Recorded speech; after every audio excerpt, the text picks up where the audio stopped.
In this guide, I'm going to show you how to add link in your Instagram bio. Before we get into this guide, make sure to like the video and subscribe to the channel with all notifications on. It really does help with the channel and it lets us know that you want more content like this. We'd greatly appreciate it. And if at any point throughout this guide you did have any questions, just ask them down in the comment section below and we could help you out further. I'm going to be doing my best to reply to every single comment down there. First things first, go ahead and make your way to the profile page by selecting your profile icon in the bottom right corner. Once you're on your profile, tap edit profile underneath the bio section and you're going to see a link section right here. Open that up and this is where you can go ahead and add your link. So hit add link right here, type in the URL, type in the title, like you could put like my website, my YouTube channel, my shop, stuff like that.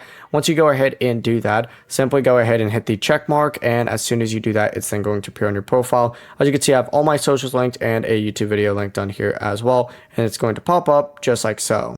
Before you leave this guide, make sure to like the video and subscribe to the channel with all notifications on. It really does help the channel and it lets us know that you want more content like this. We'd greatly appreciate it. And if at any point throughout this guide you did have any questions, once again, ask them down in the comment section below and we can help you out further. I'm going to be doing my best to reply to every single comment down there. Have a great rest of your day though.